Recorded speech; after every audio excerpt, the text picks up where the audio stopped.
Hi, everybody, and first, happy Monday, and also Chag Sameach. We are most of the lecture will be about Purim. I try to make sure it will be simple. Just to remind you, this week, this Shabbat, we're going to read Parashat Tetzaveh, and in the portion of Tetzaveh, it says Ve'ata Tetzaveh, an usual command, and we know that Moses is not been mentioned in this week portion because Moses asked God to remove his name from the Torah once he sacrificed his life for the nation of Israel. And the idea that God gave him that as a gift exactly on his birthday. We know we celebrate his birthday in the 7th day of Adar. And what was the greatest gift that somebody who's spiritual can receive is not to be announced in the parasha of where he belongs. A lot of time we think achievement mean when we get what we want. Here achievement mean when I can let go of what I want. Now, the portion is talking about the Choshen.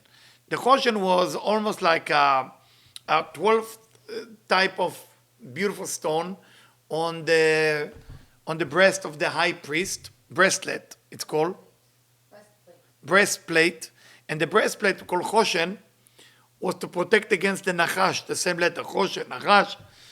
But why on the heart? I mean, what was the reason?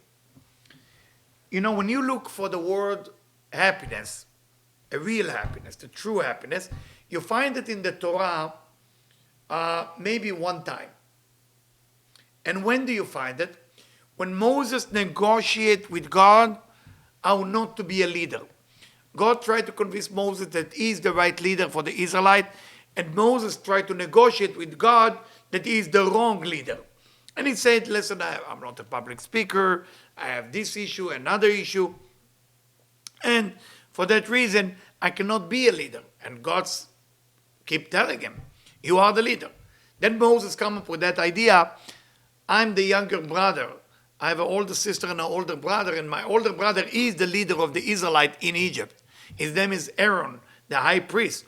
Why would I be the leader if my brother, who's 83 years old, I'm 80, and he's already the leader? I don't want to create issue with my brother.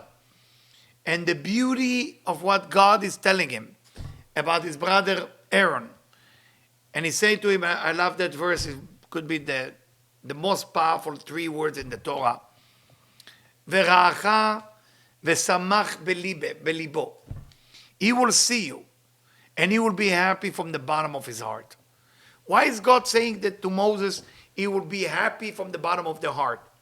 Because there is all kind of happiness, my friend. There is a nice smile, there's people who are making their teeth perfect, they're whitening the teeth, they're cleaning the teeth, look perfect, they're smiling, big smile.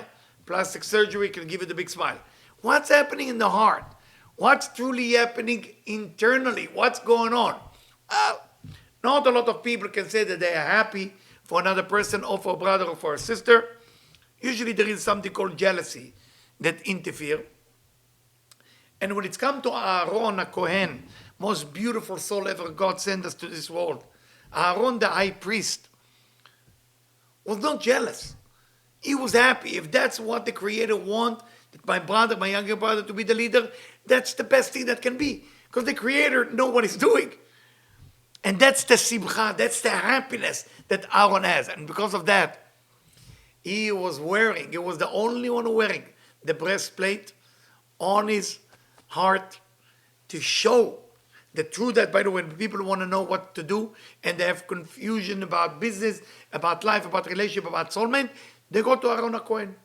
And then the breastplate will talk. You know, it will go on and off like the light of the diamond and the emerald. And then they would know where to go.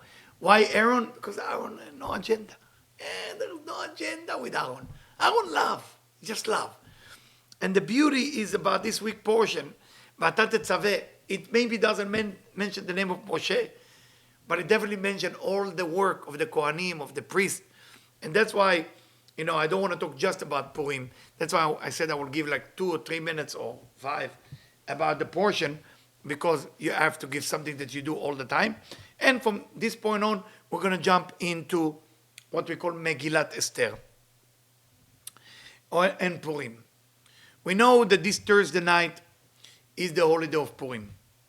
It's written that the holiday of Purim will be the only holidays that will last in our universe. After the Messiah will come, after the old chaos will be over, it will be one holiday and one holiday over only. Holidays of Purim. For that reason, we need to fully understand why. What's so special about this holiday?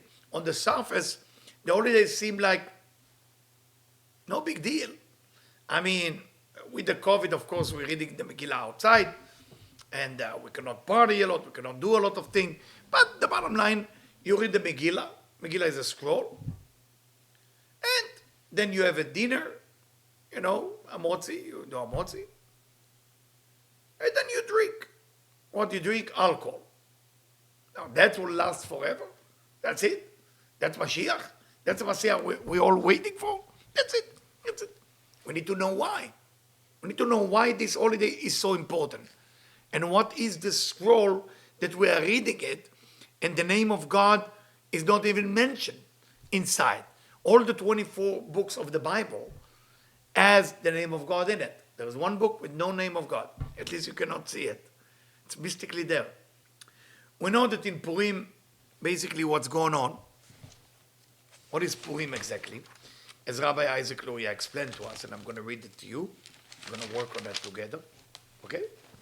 On Purim, just to give you the story first, and then we're going to go deep into the deep Kabbalistic meaning, and hopefully we all can understand it. Story on a superficial level. Temple, first temple being destroyed. Everybody going to exile in Babylonian and into Persia. At that time, it didn't call Iran. It was Persia. The reason they call it Persia, because Persia comes to it Paras. Paras means to spread out. Spread out. Why? Because they were controlling 127 countries. So it was a large empire, the Persian Empire. And basically after the Israelite, the Jewish, whatever you want to call it, left Israel for being in exile, they start finding that Persia was a good place to live. Life was good, money was good, food was good, drink was good, women were good, men were good. And they start slowly forgetting about the mission of maybe they need to go back to Israel and build the temple again. They start forgetting about that because it wasn't a need for that. When you feel fulfilled, the danger of feeling fulfilled, you no longer have a desire for more. But if you feel fulfilled, you feel happy. So it's a catch-22. If you're capable of being fulfilled and still want, you're doing well. So they went there and they start to enjoy some feast and dinner. We don't know if all the food were okay there. We don't know if everything was right spiritually. But they went there and they enjoy. And of course, after they enjoy and having fun, Haman, the leader of under the king of Persia at that time, the king of Persia at that time name is Achashverosh, wasn't supposed to be a king. Somehow he got the kingdom. And he was married to Vashti, that's his wife. And he liked to have party and like money. That's what the king liked. One of his advisors is Haman. Haman's mission was one thing. How can I prevent the temple, the second temple, from being built? And how can I kill every Jewish person that exists on the planet? He has two missions. No, not a big deal. Two missions. Question is why? Who is this Haman? If you look at Haman, Haman was the 10th generation after Agag. Agag was the king. I don't know if you remember when God sent King Saul, the first king of Israel, and he said to him, I want you to kill the Amalek nation. Why Amalek nation need to be killed? I mean, what have they done? Basically, it was a nation that go to war with everybody who believe in spirituality and kill and rape everybody who believe in spirituality. And for that reason, the Jewish left Egypt from being slave, and they're going on the way to Canaan, to Israel. And they say they're very vulnerable. Let's take advantage of them and start killing them and make sure we confuse them about their spirituality. And it's no longer a war against people, it's a war against the divine. So Amalek, yes, it's a nation we have to get rid of, but in the same time, it's a concept, because Amalek also means doubts. Amalek also means bitterness. So we're getting rid of the bitterness from our life. That's the Amalek. So King Saul didn't accomplish the job. And for that reason, the generation after came Ammon. And Ammon has a desire, a passion to destroy those people that called the Jewish people. He was planning on it. He was giving enough money to Ahasuerus, the king. And somehow, our hero in the story, Mordechai, that we're going to explain why, and Esther, together, a man and a woman, she somehow sneak in and get married to the king of Persia after he was advised by Ammon to kill his own wife, and he killed her. So a lot of drama there. I'm sorry if it's too much for you. But it's just a story. It's before we're digging into the Kabbalah meaning of everything. And he killed her. Now he need a wife. I mean, a king cannot be without a queen. And everybody's staying in line to be who is he going to be married. And he chose Esther. He chose Esther. And she married the most powerful king. Mordechai and her now working out. What do? We cannot just go directly to the king and say, get rid of your number one advisor who just gave him money. Doesn't look good. So we have to use all type of mystical and all type of spiritual level to prevent and to eliminate the concept of killing all the Israelite, all the Jewish people all over the world. And they accomplished that. Not only they accomplished that, Ammon, his wife and kids, instead of they tried to kill everybody, they were finding their death very much in the early part of the story. And for that reason, we're celebrating Purim, not just for the killing, not just for the thing. It's called Na'afochu. We are celebrating the idea that things in life can change. Even if you're going through a very tough time, and everybody's after you, and everything is wrong in your life, things can flip in a second. And that's the beauty of the story. And that's what this story represents. So keep it in mind that in Purim, Thursday night, hopefully we can make it online live for all of you. And I will try to make it not long, because sometimes I like to stop for some kavanah, some meditation. So the idea is that you gotta get into place when you go into Purim. You have to be enthusiastic about the idea. What is in my life not working? And I need immediate miracle, and I need it now. And on top of it, to tell you that on Thursday morning, there is a fast. What is this fast? We're fasting from morning till night. Why? We call it the fast of Esther.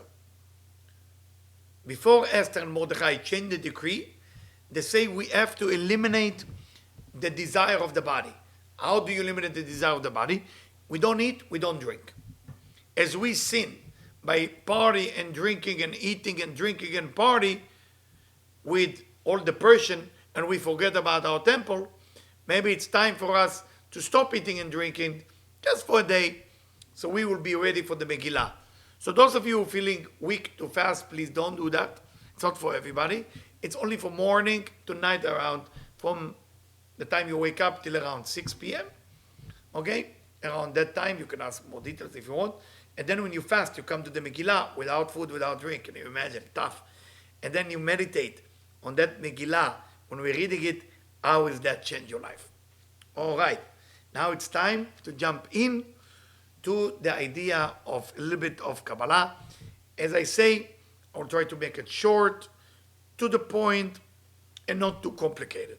So, exile. What does exile mean? The Israelites were in exile in Persia. But we need to understand what is exile. I mean, we say the word exile, but not necessarily we know what exile means, because exile not necessarily mean out of Jerusalem. You can be in Jerusalem and be in an exile. So what is exile? Galut.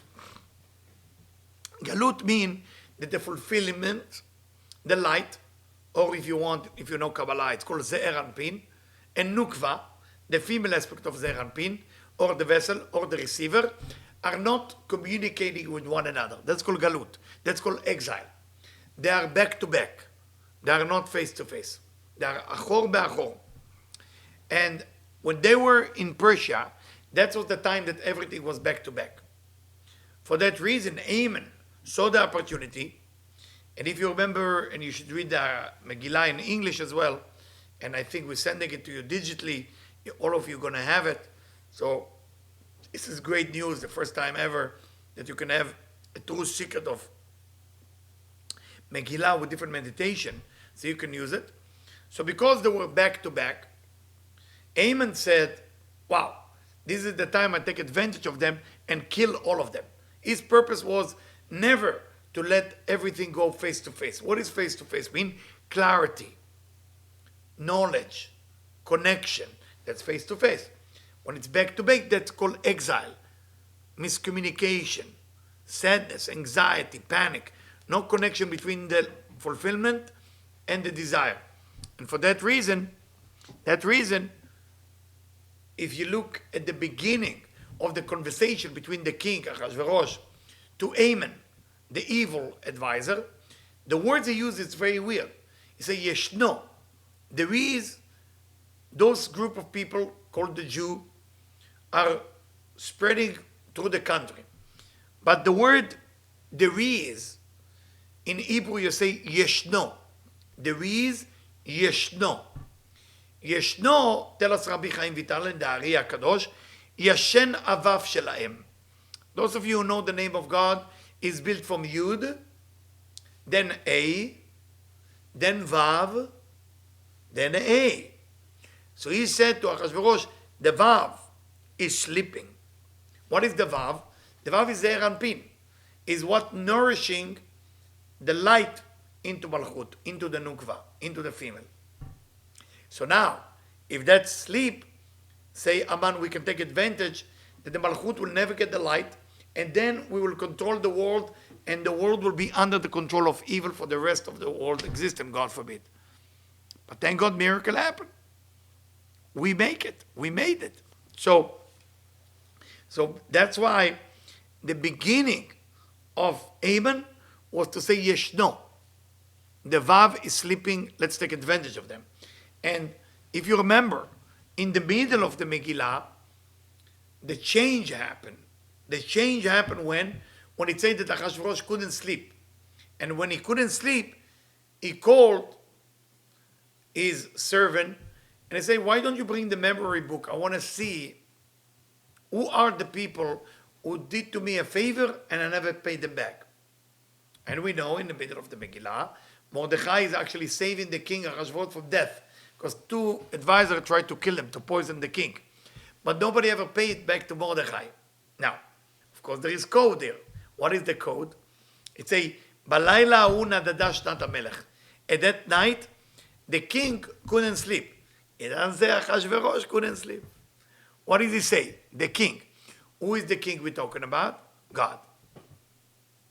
So when Aman say, Yeshno, there is, that's when the Vav is sleep, that's Ze'er Anpin. When the Megillah said, king, we talk about God. When the Megillah said Ahasuerus, or King Ahasuerus, we talk about the king of Persia. So it's a code. It's all Megillah. For that reason, it's called Megillat Esther. Megillah of Esther. The scroll of Esther. But it also means, Megillah means revealment, of Esther means concealment. Now, how exactly it works and what is the real miracle that taking place? Well, there is something in Kabbalah, you don't have to memorize it, but it's good to know that that called Yesod the Abba, the Yesod of the Father, or Yesod of Chokhmah if you want to call it, but it's not exactly the same. Now we know that Yesod is how you spread out the energy, the light of redemption, the light that remove all negativity. It has a name, Yesod the Abba. That's the name, Yesod the Abba. Yesod the Abba usually spread into the Eranpin, spread into the Vav, and that's a good connection.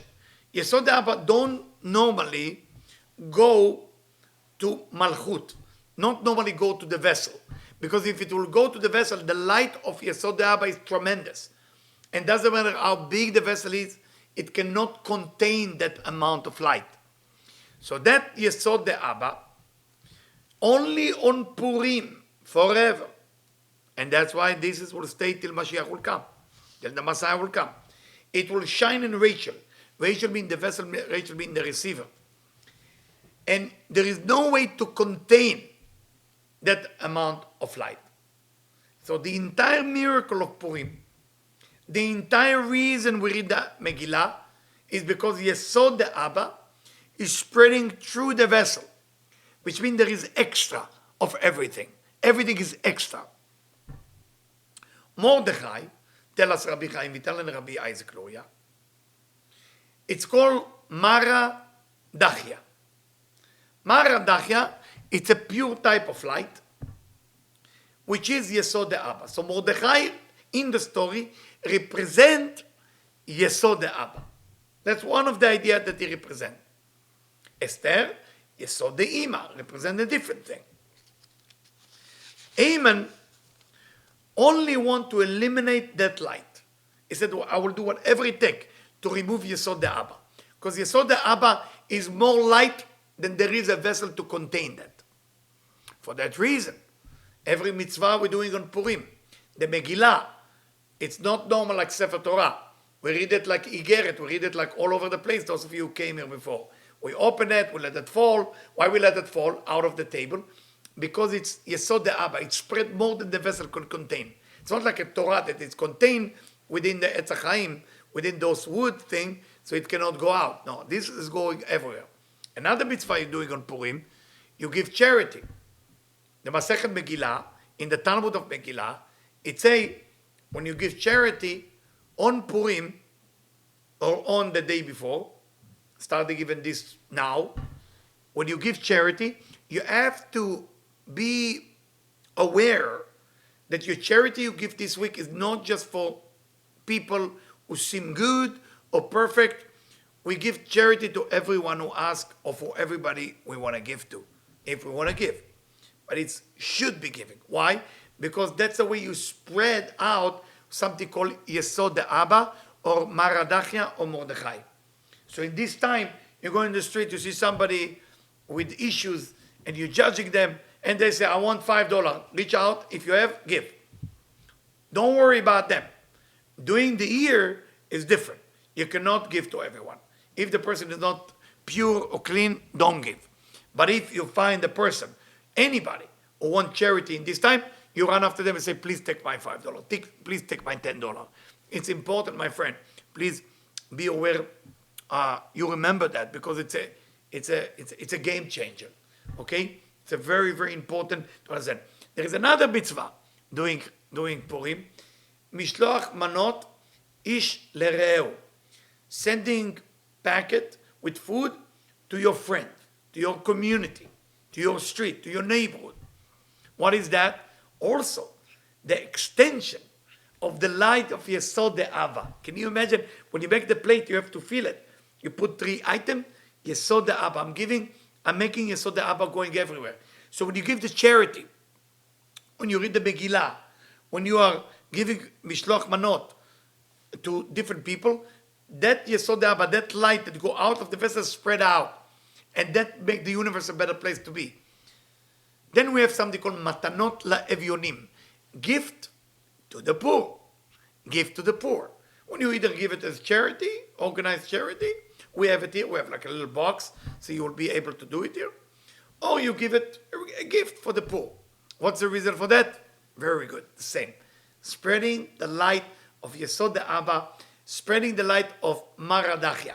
So the entire night and the entire day, the day after, is all about taking this light and spread it out. Those of you who have to work on Friday, if you're a surgeon, go to work. If you're a banker, do not go to work. If you're a lawyer, do not go to work. If you're a tailor, do not go to work. If you're a rabbi, do not go to work. Any job, by emergency job, forbidden to work on that day, because that Yesod and Abba of that day, like Friday morning, is define the amount of money you're going to have, it's define the amount of happiness you're going to have, it's define everything you're going to have.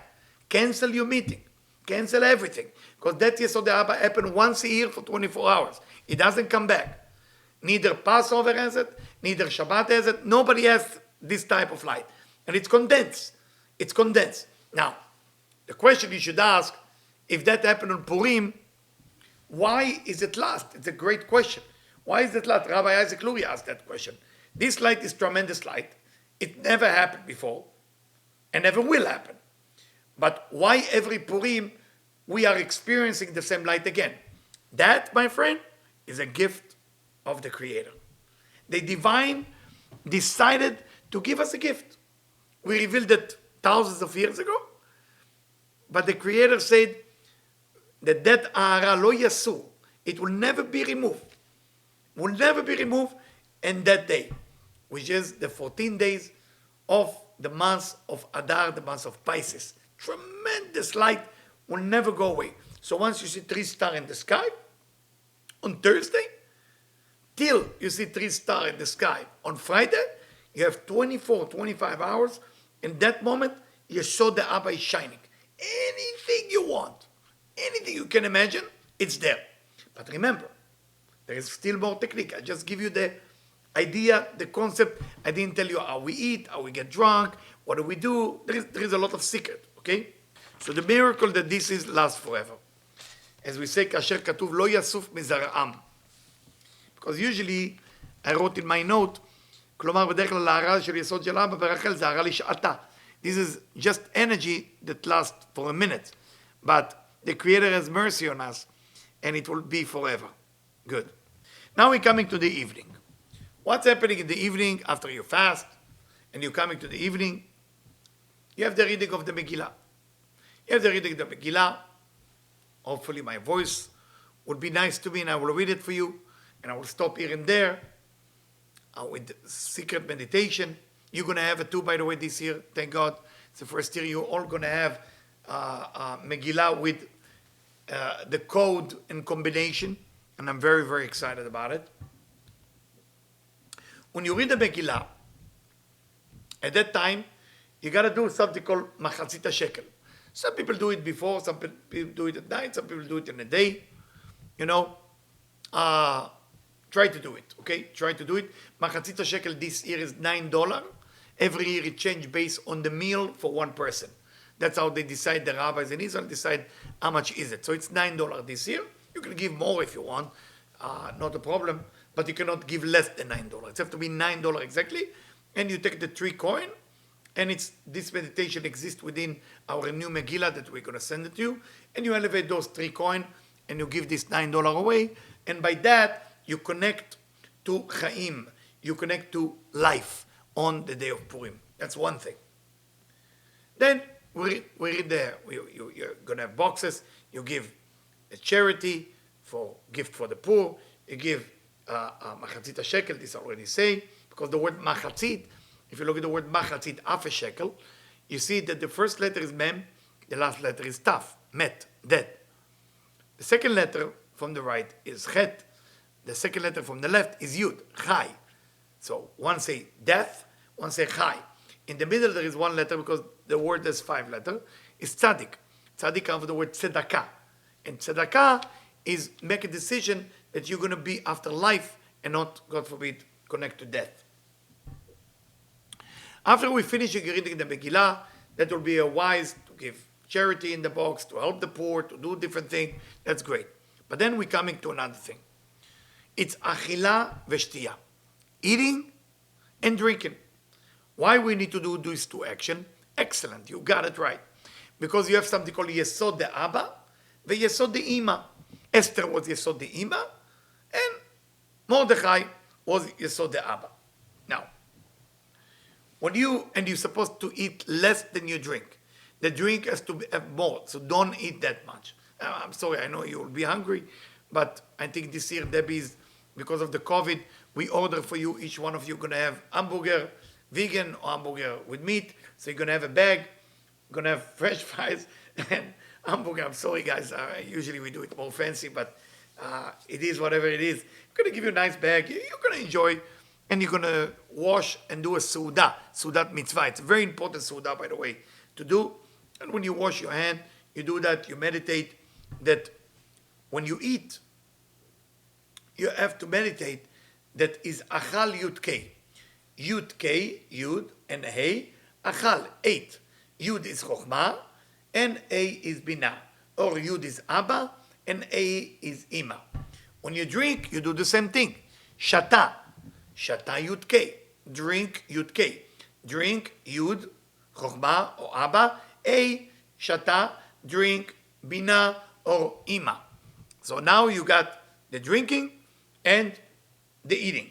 What do you drink? The tradition is to drink wine. I mean, red wine if you have. Yes, should be kosher. Doesn't have to be made in Israel. Can be usually on Shabbat. Those of you who know me, I use only made in Israel. Yeah, wine. And on Pesach, on Passover. I don't like to use different wine. But on Purim, you can have any red wine that you have. And when you drink the wine, I don't want to blow your mind. There is all gematria, there is all secret there. Just try to think that if you take the word Yud K, which is Yud Vav Dalet, A and Yud, okay? And again, Yud Vav Dalet, A and Yud, you get 70.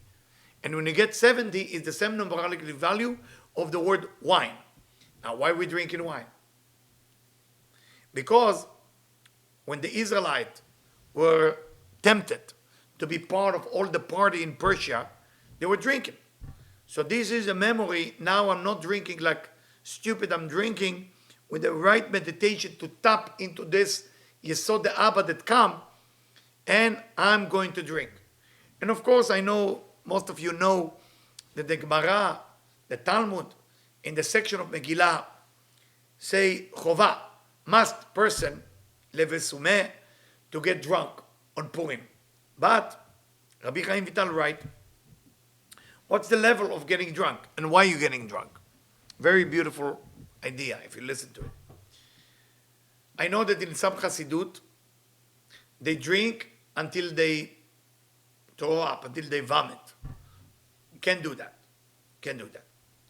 I know that some Hasidut, they dance, they do a lot of things. That's great. What is the idea of drinking? Why do I need to drink at that night? And then I have to drink again in the day. You have to drink 2 times. At night you drink a little bit, and at the daytime you have to drink a lot. Like really a lot. Every person based on their capability. What's that drinking? Well, the idea is like that. First, it has to be drink. So if you are into smoking, ash, or marijuana, or something like this, or I don't know what you're taking, pills or cocaine, I'm sorry guys, not going to work. You need to do it with drink. When you drink, you have to think about that. You have to get drunk for the reason that you need to know that every time that you get angry, jealous, or have some lust that took over you, part of your soul is being taken away from you without even you know it happened. And that part of your soul that's been taken away from you is held by the klipa. Klipa translate into the word shell, or you can translate it, or you can interpret it into the concept of dark side. It's a dark side, but it's a unique dark side that live or exist because of us. Meaning the dark side will not be able to exist without us. It needs us. So there is many of those things, billion of klipots, many klipots, and each klipa has one little light coming from different souls. And that's how it exists. So we need, doing Purim, and not everybody can do it, to get into the bank where they stole part of my soul for all the negative thing I did in my life, and it's all by the klippah, and I have to take the spark out from the klippah and bring it back home. Where is home? Your soul, your heart. It's important. Purim is important, as you can see now. It's very serious. And you have to do it while you're drinking. So while you're drinking, yes, you can dance, you can party. I mean, I don't think we're going to dance here because of the COVID. I mean, we're going to have maybe some music, hopefully, I hope, so to make atmosphere a little bit happy. But unfortunately, we cannot do what we're doing in every year. So we will do it nice. Hopefully next year, those of you who don't know Debbie's party, you can ask all over the world. When Debbie back party, I mean, it's a real deal party. You know, Debbie and me did party in the last 28 years that you never saw stuff like this before. You know, unbelievable. But we need to wait. We need to be patient for the right party to happen. Okay? We need to wait. The idea is now, when you're drinking, you're going there. Now, if you get drunk too much, you're not going to be able to be conscious of what you're doing. If you drink too little, you'll be too conscious to know what you're doing. So you got to find the balance. You got to find the balance. And those of you who want to know what's the balance, you can ask my son, Rabbi Jian, Rabbi Yehuda Jian, and he will tell you 4 levels of getting drunk. He will help you with that. The 4th one you cannot do. The first 3 you can do, but the 4th, no. You cannot vomit, because that's when you lost it. You become like a monkey. That's what the Talmud said. You have to get into a level where you drink, get drunk, and you will be able to curse Mordechai and to bless Amen. And the question is, why? Why do I curse the good one and bless the bad one? It's because that's your ticket into the arena of the Klippot. Can you imagine that you need to be, I said to my friend Michael today, I said, I tried to imagine something modern from our time. How does it feel to go and sneak into the Klippot place? I don't know if you ever saw the movie with Will Smith and Jeff Goldblum when they are on a ship, like a starship, getting into the alien country or the alien place. I think it's called Independence Day, but I'm not sure. And they go in there, and they're supposed to steal the ship away from them and go back to Earth. That's how it feels. So you actually sneaking in Independence Day, and sneaking in and take what really belongs to you, but the Klippot will not be happy. So why are you drunk? Because if you're drunk, nobody even know you're getting in and getting out. But if you're aware, it's not working. If you are vomiting, not working. So it's just the right balance. You're drunk enough, and you kind of like that, and you say what you say. Good. When we look at Amen, what does Amen sound like? The word Amen sounds like the man that Bnei Israel, that the Israelites received in the desert. The manna was food from heaven, the food of the angel. How can we compare Amen to the manna? And the Rabbi Chaim Vital explained that the word man from the name Amen is the first 2 letters of the 5 final letters of the Hebrew alphabet. It's called Man Tzapach. That Mem and Nun is connected to a man, but it's connected to Achoraim. It's connected to the negative side of those 2 letters.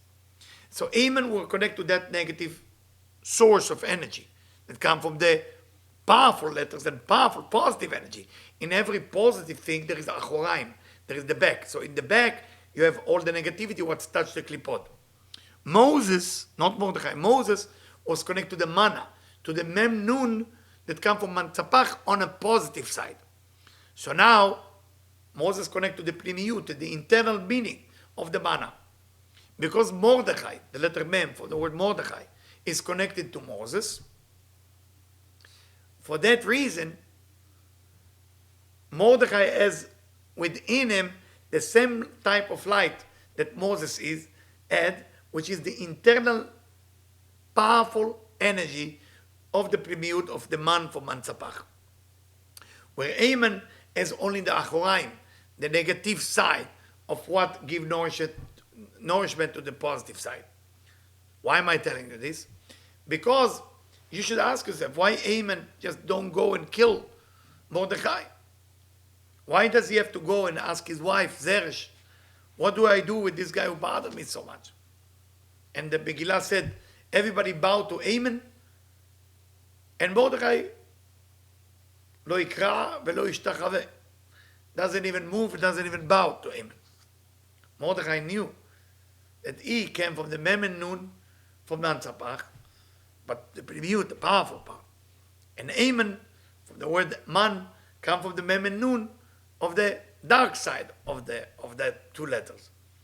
So Haman knew, Haman knew that if he killed Mordechai, he's also going to die because they connect to the same source of energy, and the premium is higher. So he's receiving in a way, as much as it's making you upset, for Mordechai. And for that reason, he couldn't. He couldn't touch Bridech. He couldn't touch Mordechai for that reason. So it's tremendous avana, tremendous understanding of understanding what actually we're reading. Now, it will be 5 sections in the Megillah. Those 5 sections corresponding to the 5 Sefirot.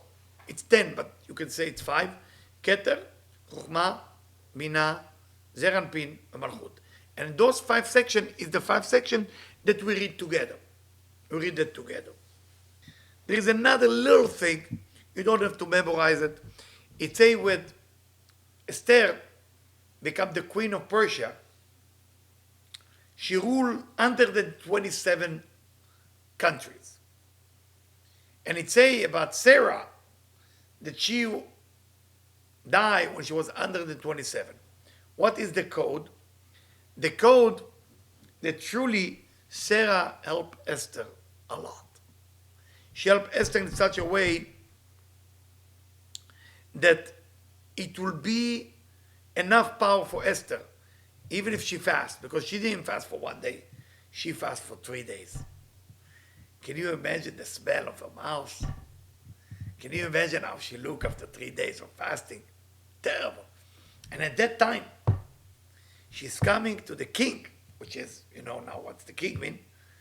God, to ask mercy on her people. And she told everybody has to fast. Everybody has to fast. That's why we're fasting in Tanit Esther.